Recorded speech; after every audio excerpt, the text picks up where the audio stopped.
So hello everyone, welcome to French Connection Academy for this masterclass today of improvisation.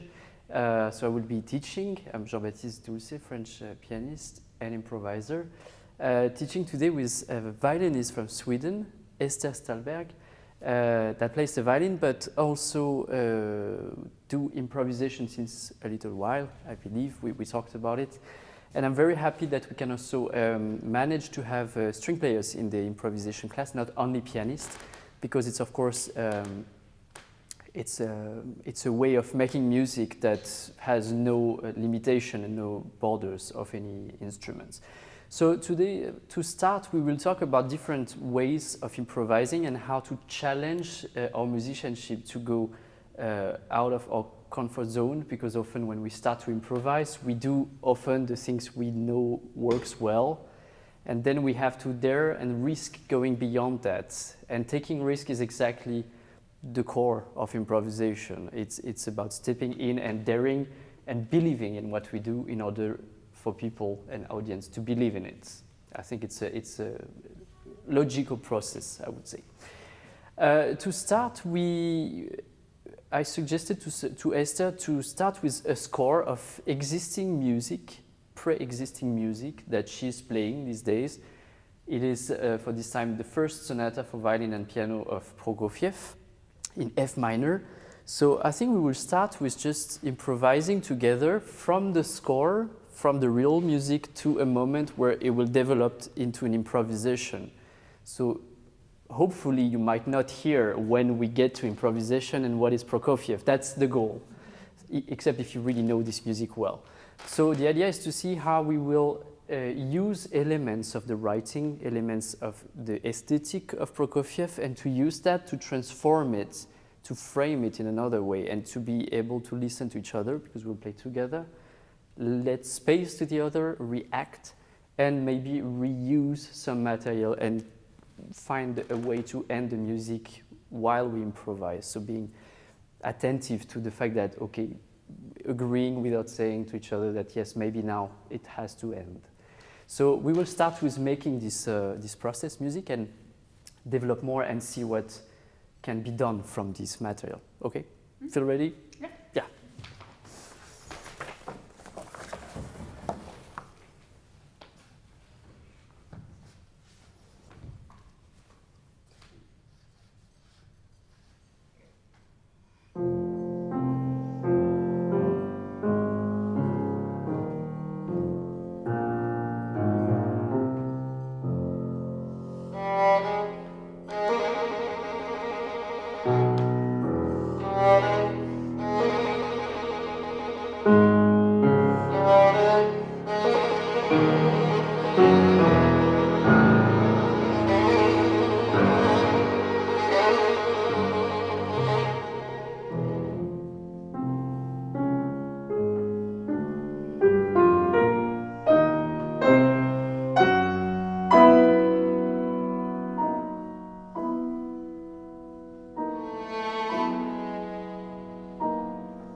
So what happened most likely, how would you describe what happened with the score for you? How was it to your relation to the existing music and what you could do from it and how you would play the music again after? I think when you're improvising, you get the opportunity to make everything you play like very, very personal. Because with the existing score, I mean, Prokofiev has so many different emotional spheres that he has found ways of putting into the music. But when you're improvising, you can take the sphere and really connect it to exactly what you're feeling in that specific moment when you're playing, which is going to be different every time.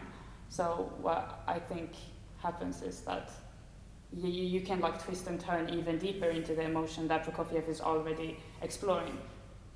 Yeah, absolutely, I completely agree.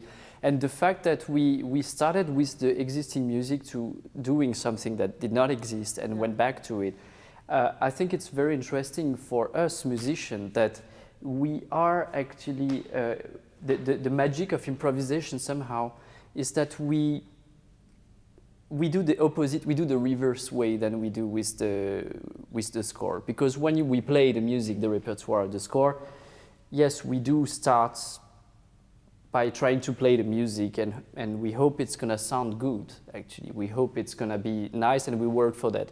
But when we improvise, because there's no music written, we start by the pleasure first and then we use the brain. We start with the pleasure of, oh, I don't know what to play, there's nothing to play, there's no score, I have to improvise and, oh, I like this chord. It sounds good, so that's my pleasure, and this is the pleasure that generates the music. And that is very important because it changed completely our perception of what is the score and what is written. So if I use Prokofiev at the beginning, I don't know, you will tell me if you felt that way, but for me, when I start the music, I'm conscious of the music because it's written, there are signs, there might be people that know already the music in the audience, and so that has some ideas of how it should be played.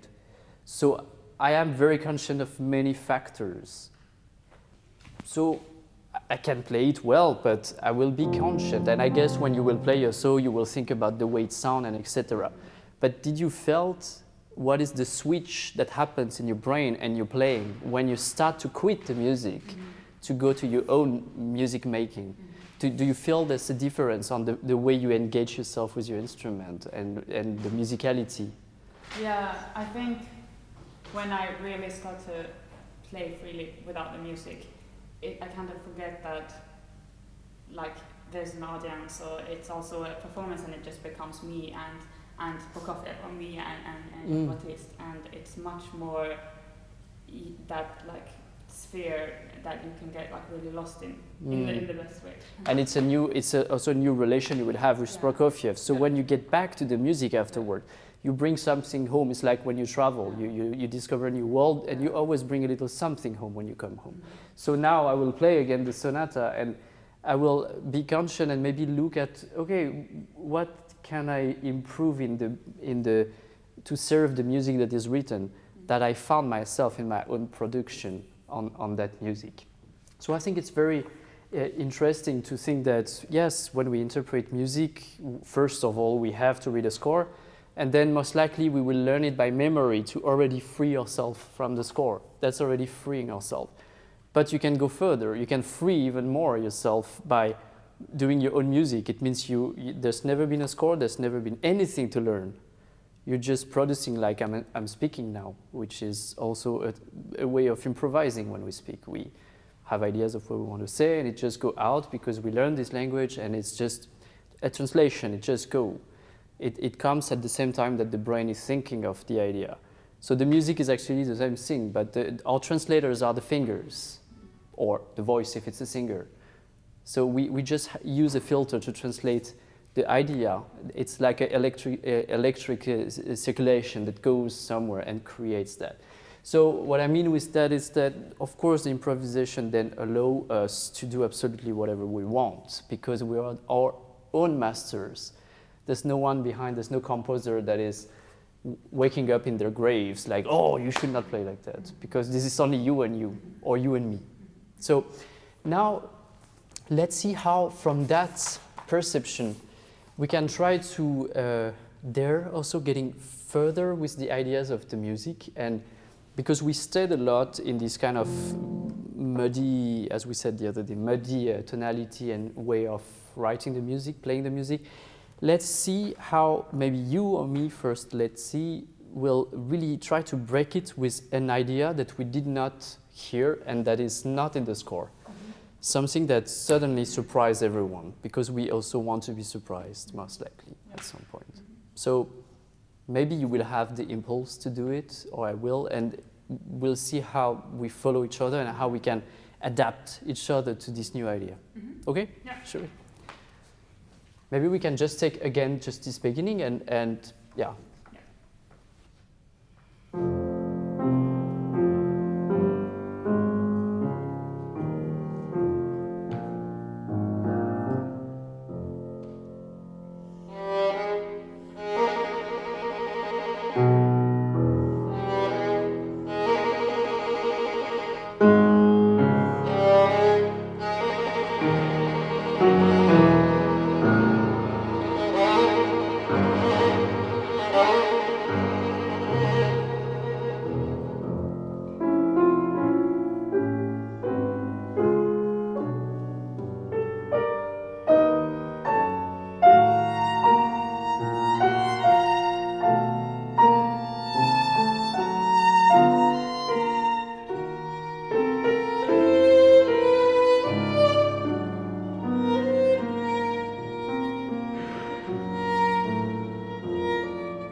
Okay, great. So we did not come back. Yes, we cannot play. So this time we did not come back to the main theme at the beginning, as you could hear, this opening of the sonata, but the idea was to try to also get to other territories a bit and see how we can jump from an idea to another. And of course, there's one of the things we talked about it already yesterday is the need sometimes we have, especially when we play with someone else in improvisation, to be careful that there are space also for the other to just be alone, for example, to just take the space and not necessarily that the piano will play all the time or that the violin will play all the time. As in music, sometimes we create a dialogue, and that we've seen also this morning with Yuki, that is there today, how to implement this relation that we can create in the improvisation. Because one of the interests of improvisation is also to show to the audience that even though we don't know what we're doing, even though we cannot connect our thoughts together because we are two different persons, that the music is making the link for us to communicate and react to each other. So it also means that we dialogue as when we speak, if we have a conversation. So would we try to do this just exercise, you and me, where we literally dialogue with ideas and use what one says to transform it to something else? You know, like a conversation that sometimes goes longer and gets to something completely different. Like you start to talk about what did you do last summer, and then at the end you're talking about politics. Okay, so we try that in improvisation maybe. So.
I think it's very interesting because for me, I think it's nice you also express how you feel with this, because it's always interesting for everyone and also for me to know what you're experiencing when you do that.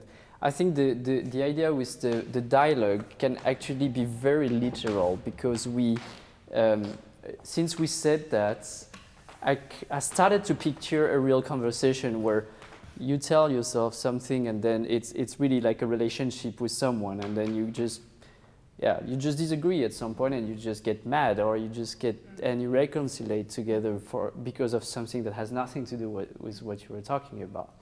And I think it can become very visual, actually. I don't know for you if you had this visual feeling of how to go from a speech to another, a character to another, or how was it for you in your inside? I think it's so interesting because there's so many different ways to express. Like if it's a conversation in the beginning, you like don't disagree on something. There's so many with music. There's so many different ways. Like also as when you're speaking, you can use the tonality, you can use the dynamics. Like you can shout and you can be calm or sarcastic, or like there's a lot of different ways to show someone exactly what you think, and then you start to maybe agree. And then exactly.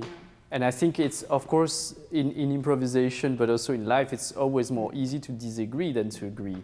Yeah. So for us in the music, it's more easy to disagree on the fact that, I don't know, if I'm playing this G major tonality, I don't know if she's gonna catch it. Maybe she will do that, and we will call that a disagreement.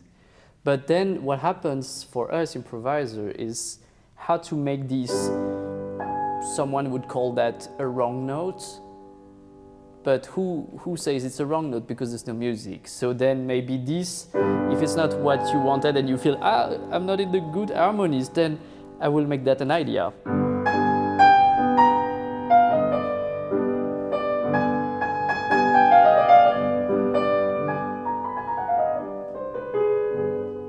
And then this is not a wrong note anymore. But if you don't do anything with it, we will just hear like, oh, maybe it was not what you wanted to do. So that's all the improvisation system is based on basically on a big cheating and making up everything for you to believe that, yes, this is what we want to do. We know what we're doing. But actually we don't really. We just react very fast. As when we speak, sometimes we say something stupid, sometimes we will say something that hurts someone, we didn't want that, so we will make it up to change that. So we are really in a dialogue relation with the music, and I think it's very important to have that in mind, because you will have to adapt to another personality. And I'm happy Yuki is pianist. She's also part of my class, and I asked her also today if she would like to join a bit the masterclass to see for you how another person than me will play with Ester, and how that will change things, because it's two different peoples now. It's not the same.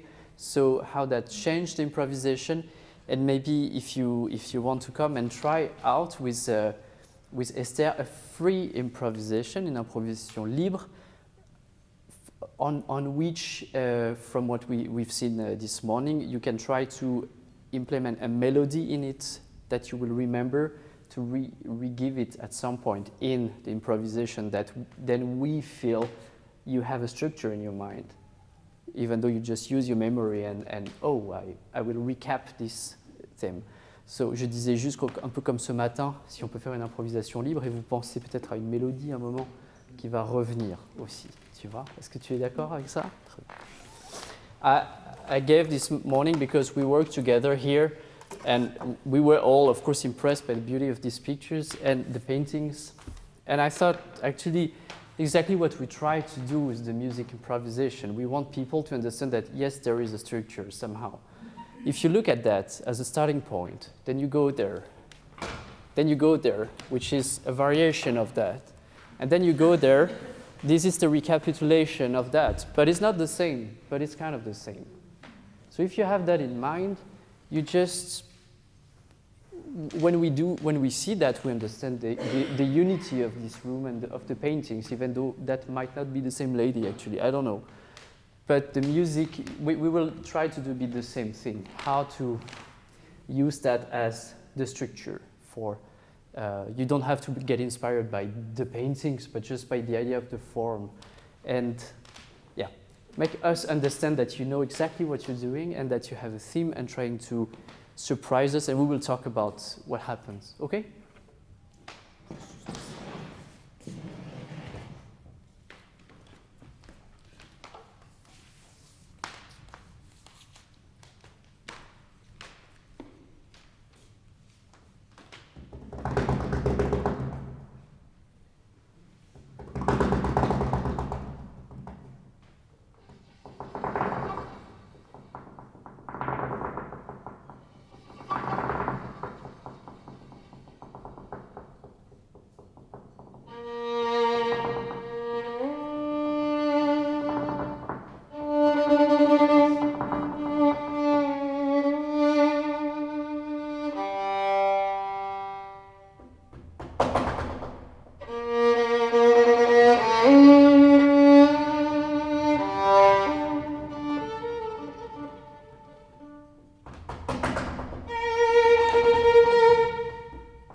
Fantastic. I think I will go to the audience and I will let you do a concert. I think it was enough. I'm not there to teach a lot because also as I said this morning, I don't feel that improvisation is really about teaching in the role that I know and you, because we're talking about creativity and that's, you have your own, and we can see you have a lot of creativity.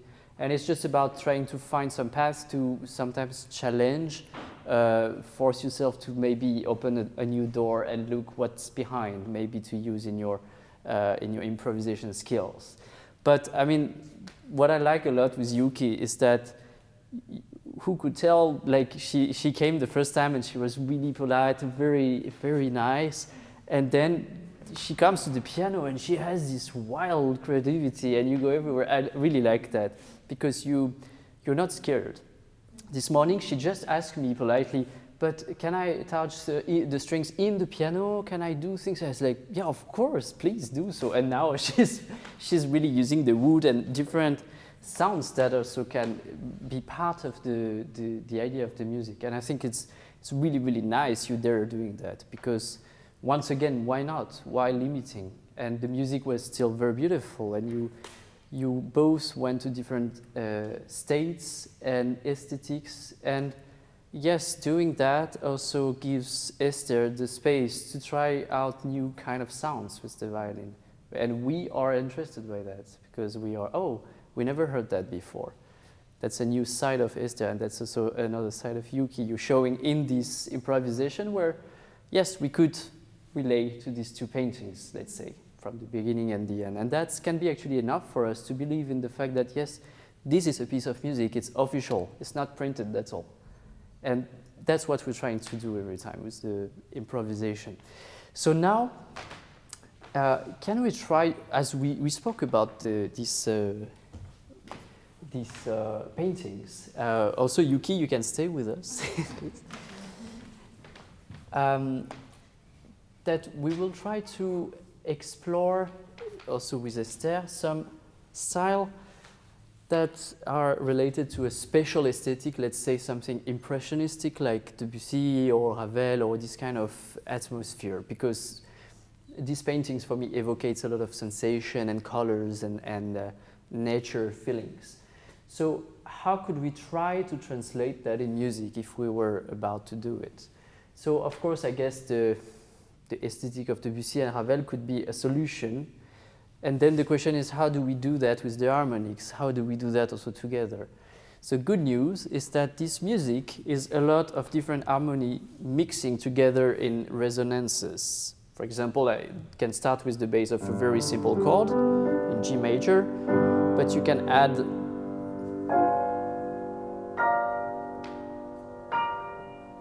in the same pedal. It's like the paint, you know, when you paint, you use your brush and sometimes there's too many colors, you dip it in the glass of water to clean it. And the water turns with a lot of different colors. So that's basically, I think, the process we can use. So we take a healthy chord and we just implement it with different creativity. And you have to try out what do you like, what seems be too weird to your taste, or if I do that, can I add something on top even? And then when you have something, you can develop with your own pianist skill, because Yuki is also a very good pianist. She plays also the repertoire as you do in the violin. So if you know that it's easy for you technically to do that,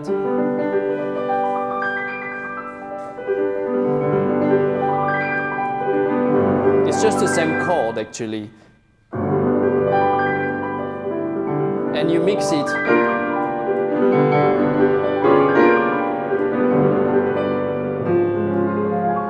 You take another chord.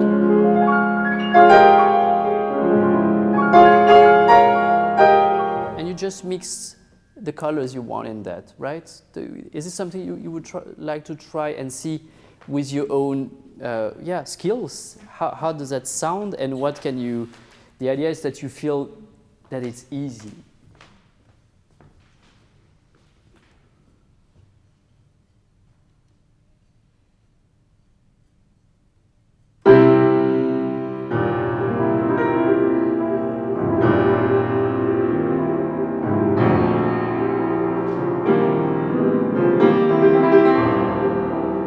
Okay, and shift to, yeah, a new chord.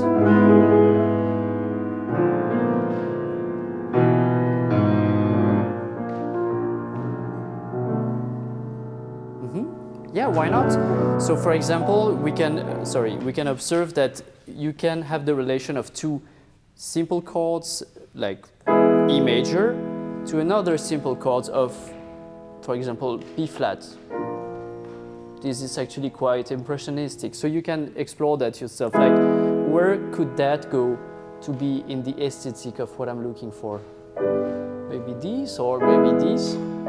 And so it means I can maybe mix it together.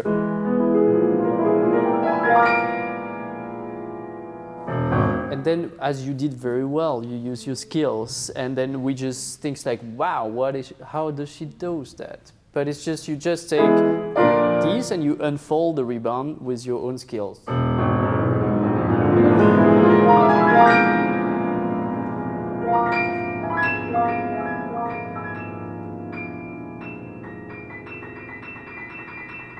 And it's about taking the space and the time to let the music be and use new ideas in this resonance. These, for example, it's just 4 notes, so you are safe. And what can I do with that? A new harmony maybe. Something far coming. And I mean, with just these things, we actually already getting into an aesthetic that could translate something like that. I mean, we will all have a different feelings about it, but once again, if you believe that your translation is that, well, we will believe it, and we will buy it, and we will go into the painting and into the music, right? So then when you want to get out of this kind of perfect chord, things that might be useful indeed to get to this aesthetic, impressionistic, is to use the double quints, fifth, parallel, or fourth as well. This is Debussy a bit everywhere, like the beginning of Pelléas and Mélisande. It's extremely mysterious, but it's just fifth.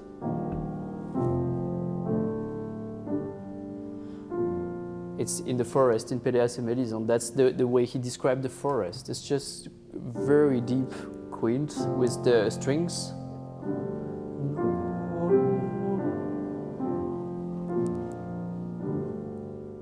And maybe you will have an idea that is new. And you get back. Maybe you will grow.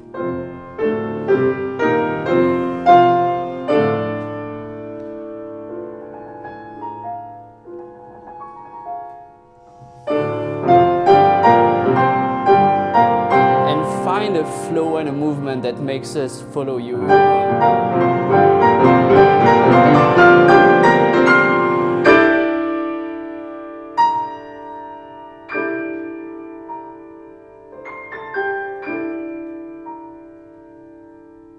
Just listen how it sounds around.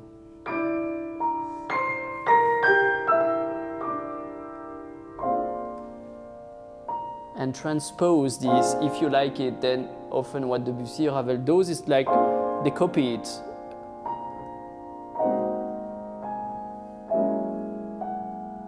It's sometimes very simple. They do this kind of thing.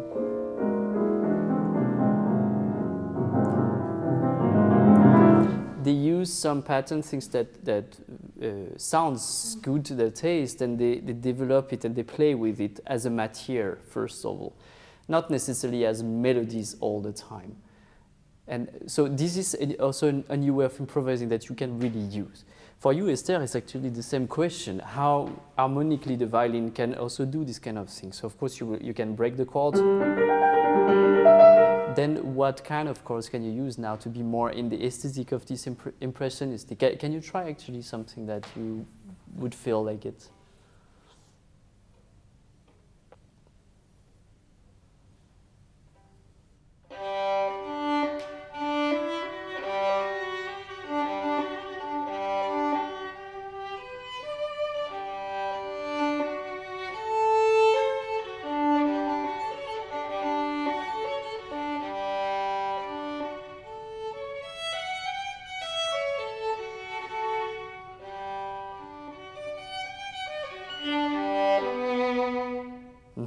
So you can even make it a bit more simple. Like you can mix as different types of scales that they use and mod the music, which is not the Eastern scale, but you can mix.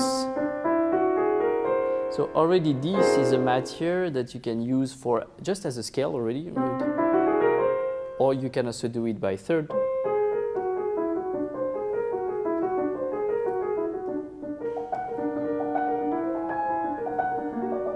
Just with this, you have a lot of possibilities to look around, among others, of course. Can you try that on this, from this scale, how you can play around with these notes?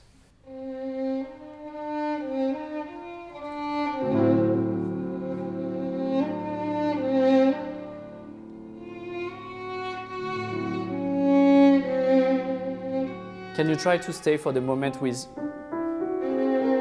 these 6 notes?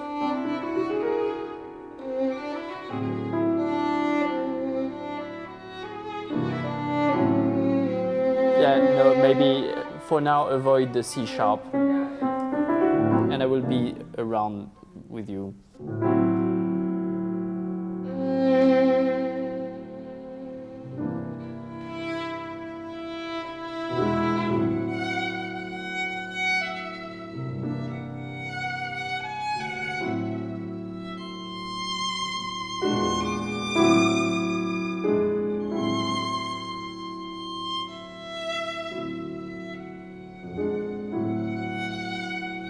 Try also to play in another way, like.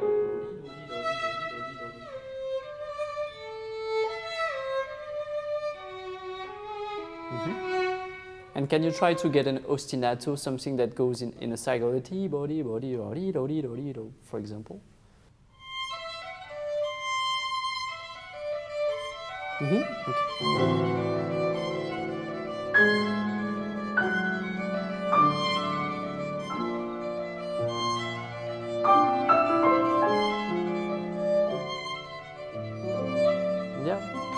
So that is already a base of another way of playing the violin, which is not melodic, but creates an expressive drawing, where the piano under, for example, can have a little melody, and then you can exchange this role, right? And then I will maybe, and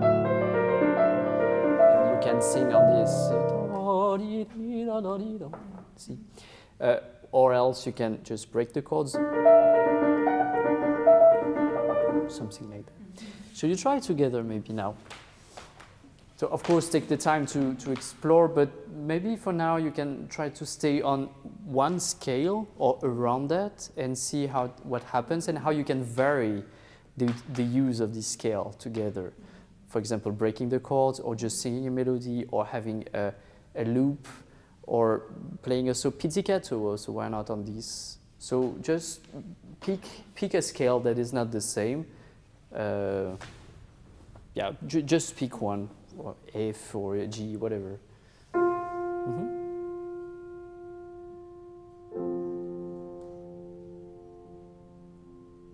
So what would be the scale exactly?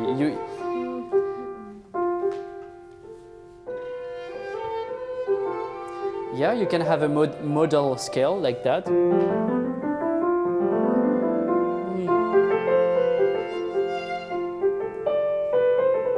You can also have this if you prefer,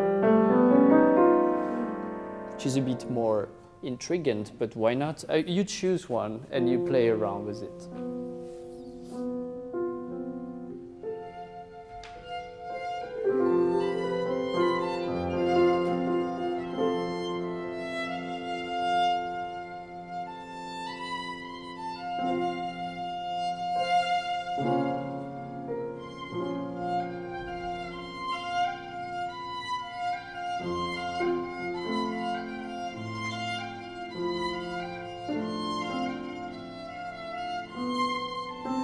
So Yuki, you see, for example, that she now she's saying that. So you have to analyze very quickly in your brain. Okay, she's doing that, so I have possibility for that to not feel wrong. So would it work if I go to this kind of harmony or this maybe, I don't know. So you have to really react fast and try out while she's there. Because if you try another harmony, you open the door for her to change, to get out of this system, because maybe she doesn't dare and it's to you to do it. And then, but then I can go there. And then you evolve together in this process of, shifting. Yeah. You can change, of course, yeah. Tu peux changer.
And yes, it's very good. And Yuki, tu dois faire attention, parfois ne pas jouer trop fort pour être sûr que c'est pas parce que toi tu prends le dessus, mais c'est important pour elle que tu prennes pas tout l'espace sonore pour qu'elle puisse réagir. So you have to be careful to not take over, because you will not be able to hear exactly what she's searching for. So you have to help her by being cautious. So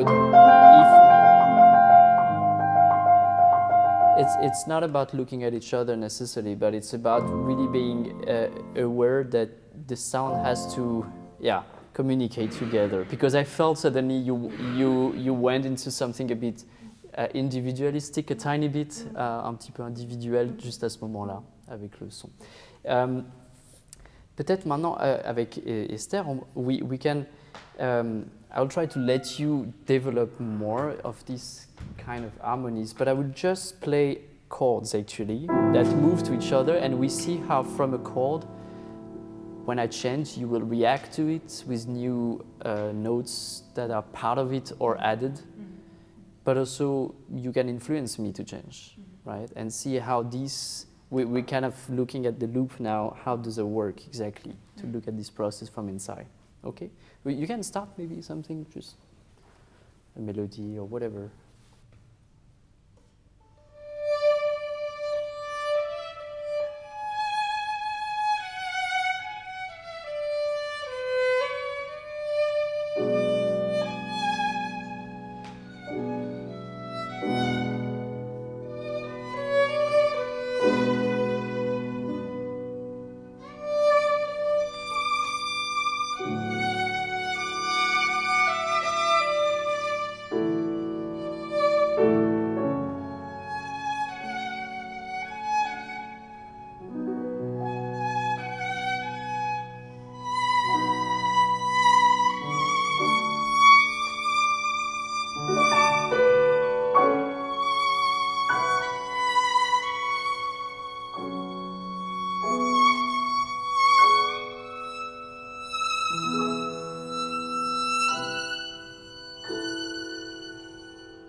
Yeah, nice, very nice.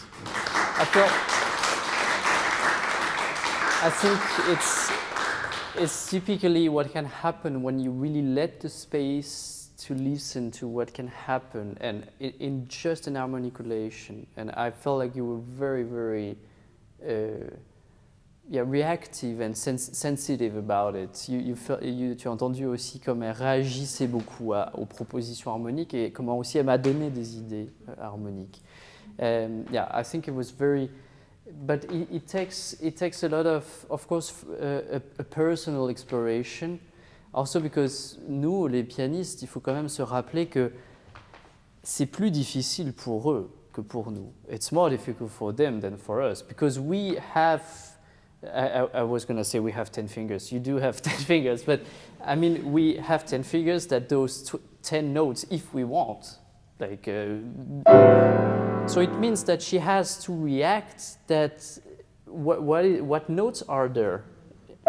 She has to understand so fast that what is there. She hears this one because it's the upper voice, but can she manage to hear this A, a C, a F sharp, a G? And that for us, we are used to that because we're like, we know we have all the scores, we have all the parts, we have the good job actually. So she has to react with so many informations. Elle va réagir à beaucoup de choses. Donc, c'est très important quand on improvise avec quelqu'un d'autre de toujours laisser beaucoup d'espace parce que c'est très difficile et après ça vient. To let a lot of space. So that's also why maybe sometimes the best way to start to play very harmonic improvisation with another person, and a violinist for example, is that less you do, better it is for them. Not because they're stupid or lazy, but because it is more difficult. So if you have just, and this is something Debussy does a lot, for example. He takes a second or a fifth or a fourth, and he will double it with the two hands, parallel.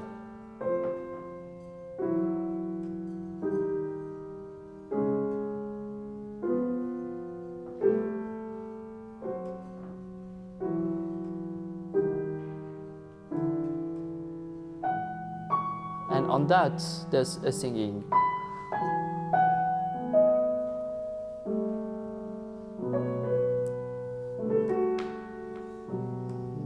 Can you try to just move around and just sing something?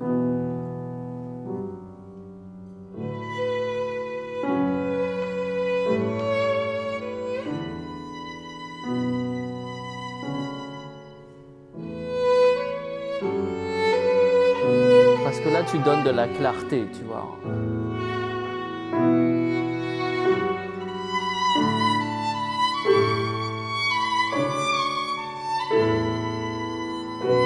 And now she obviously feels good because it's transparent. So now she feels good, she's trusting you. So now you can get to the next step. Because her ears are understanding that it's a safe space, you're not trying to trap her somewhere, and that's now the ears are really open, so she can follow better. Can we continue now and we evolve?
come back to the clarity to finish somewhere and disappear.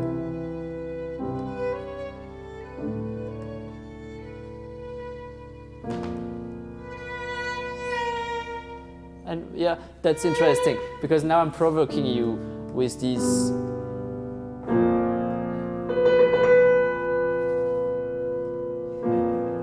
but maybe that's exactly now a moment where you don't have to fix that.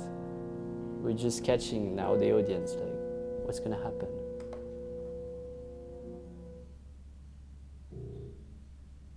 You know, that just can be the way to end. It's like, you know, and curtain, turn off the lights, you know.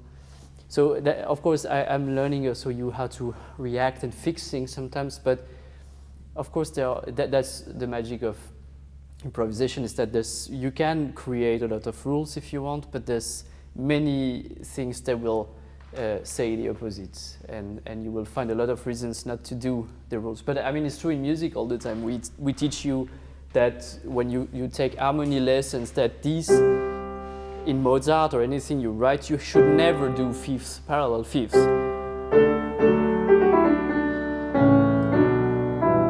It's forbidden. But then the rest of the history in music, like you take Debussy, he's doing opera based on parallel fifths. And that's exactly why it's beautiful. It's because it has been forbidden. And so, of course, it's a context question. Sometimes we need to go to something that is not supposed to be done. So if I want to do that, maybe we can just stay on that, and this is the end of the masterclass, and we don't have to fix it and say thank you so much and goodbye. No, we just go away. We won't do that today because we're nice people, but and that leads me actually to the fact that I think it is time to let the next class to take over for the next masterclass. But thank you so much, Ester and Yuki, and I think they need big applause.